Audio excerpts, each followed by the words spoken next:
여러분 안녕하십니까? 이 시간에는 사도행전 12장 말씀 중심으로 드리겠습니다. 인간은 피조물입니다. 하나님 앞에서. 아무것도 아닌 존재입니다. 하나님 앞에서. 하나님 보시기에는 인간은 먼지와 같은, 없는 것과 같은 존재입니다. 자, 오늘 12장 1절부터 보면은 헤롯 왕이 주님의 교회를 핍박을 하지요. 주님의 제자들 중에서 야고보를 죽입니다.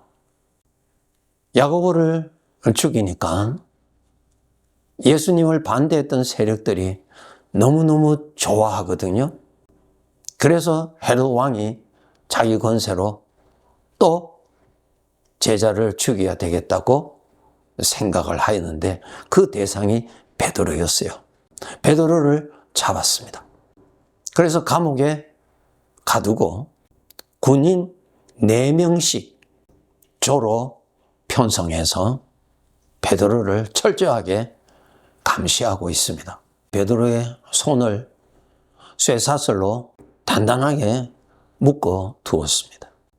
헤롯 왕이 베드로를 죽이고자 하는 그 전날 밤에 주님께서 천사를 보내십니다. 천사가 밤중에 나타나서 베드로를 깨워서 단단히 묶여있는 쇠사슬을 풀어주고 베드로를 지키고 있는 그 사람들의 눈을 가리워서 그리고 굳게 닫혀있는 쇠문을, 옥문을 열고 베드로를 인도하여 나가게 합니다. 그 옥에서 완전히 나오게 한 다음에 떠났습니다. 베드로가 이 사실을 통해서 주님이 나를 이렇게 해 주신 것을 알고 마가다락방으로 갔습니다. 그곳에 모여서 기도하고 있는 거리로 갔습니다. 저들은 그 밤 늦은 시간에도 모여서 기도하고 있었죠. 베드로가 나온 것을 보고 얼마나 기뻐하고 즐거워했어요. 이러한 내용이 기록이 되어 있습니다. 사람이 아무리 자기 나름대로의 어떠한 조치를 취한다 하더라도 주님께서는 얼마든지 그것을 풀어버릴 수가 있고 나올 수 있게 하시고요. 그 일을 하는 데 있어서 그 누구도 저항할 수도 없었고요.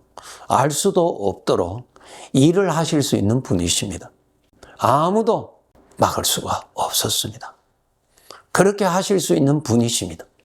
베드로가 나간 다음 날 아침에 이제 베드로를 죽이려고 저들은 계획을 하고 이제 사람을 보내어서 베드로를 끌고 오도록 하였지만은 거기에 갔던 사람이 보고하기를 옥문은 굳게 닫혀 있고 옥을 지키는 자도 그대로 있는데 베드로는 없다고 말을 하죠. 주님은 얼마든지 그렇게 하실 수가 있다는 것입니다. 오늘날도 우리 주님은 구원받은 우리들을 이렇게 구원하실 수 있다는 것을 우리가 알아야 됩니다. 우리가 인생을 살다가 이러한 걱정, 저러한 문제로 인하여서 걱정의 생각에 포로가 될 수가 있고요. 불안이라고 하는 생각에 사로잡힐 수가 있고요. 절망이라고 하는 쇠사슬에 매일 수가 얼마든지 있습니다. 그럴 때 우리는 절망에 갇히게 되죠. 그런데 우리 주님은 그러한 가운데서 얼마든지 빼내어 주실 수 있는 분이십니다. 이걸 우리의 삶에서 여러분 경험하셔야 돼요. 경험하셔야 돼요. 우리가 수시로 죄에서 오는 생각에 매이지요. 사망의 감옥에 갇혀 있을 때가 있죠. 주님이 건져내십니다. 구원하십니다. 어떻게 구원하시느냐? 주님이 주시는 생명의 생각이 있습니다. 그 생각을 따라서 생각을 해야 돼요. 생각을 하면 그 생각을 통해서 이 사망의 생각에서 빠져나갑니다. 예수님 말씀하셨죠. 내가 길이다. 내가 문이다 그랬어요. 바로 그 길을 통해서 그 문을 통해서 빠져나가는 거예요. 우리는 수시로 옥에 갇힐 때가 많이 있죠. 걱정이라고 하는 생각의 감옥에. 우리의 현실의 삶이 어려우니까 불안이라고 하는 생각에 우리가 얼마든지 가두어지게 됩니다. 주님은 나를 구원해내십니다. 베드로가 천사를 따라서 나갔던 것처럼 주님은 우리들에게 생명의 생각을 주세요. 그 생각을 따라서 나오라고 불러내십니다. 그것이 바로 주님이에요. 생각으로 나타나세요. 사망의 생각을 계속하면은 사망의 생각에서 벗어날 수가 없고요. 더 굳게 매입니다. 주님이 주시는 생명의 생각을 함으로써 여러분의 생각이 그 사망의 생각에서 빠져나가는 길입니다. 아무도 막지 못합니다. 나를 불안케 하는 문제는 그대로 있을지라도 나는 그 가운데 갇혀 있었던 나 자신이 빠져나오게 됩니다. 이런 구원을 우리는 수시로 경험해야 합니다. 생명의 생각을 따라서 생각하세요. 집요하게 생각하세요. 그것을 주목하여서 생각하세요. 그것이 주님이 나를 구원해 내시는 길입니다. 그 길을 통해서 빠져나오게 됩니다. 아무도 막을 수가 없습니다. 그렇게 해서 때때로 우리가 사망의 생각에 매여 있을 때 그 쇠사슬이 풀어지고 나를 자유케 하게 하는 주님의 구원을 우리들도 일상생활에서 경험하면서 살아야 됩니다. 마지막으로 12장 23절부터 보면은 헤롯이 죽는데 하나님께서 어떻게 하셨는가 하면은 이렇게 기록됐어요. 주의 사자가 곧 친히 벌레에게 먹혀 죽으니라. 헤롯 왕이 권세가 있어서 이런 일 저런 일 나름대로 했지만은 하나님께서 보내신 벌레에게 벌레로 인하여서 죽었습니다. 무슨 뜻이에요? 인간은 스스로는 강하다고 생각하지만은 그렇게 약한 존재입니다. 예, 아주 약한 존재입니다. 우리들의 몸 한 곳 잘못되면은 바르게 살아갈 수 없습니다. 아주 연약한 존재입니다. 이런 것은 모르고 헤롯 왕이 자기는 대단하다고, 자기는 신이라고 이렇게 교만하여 가득하였지요. 하나님께서 벌레를 보내서 그 벌레로 인하여서 죽었다고 그랬어요. 그렇게 약한 존재입니다.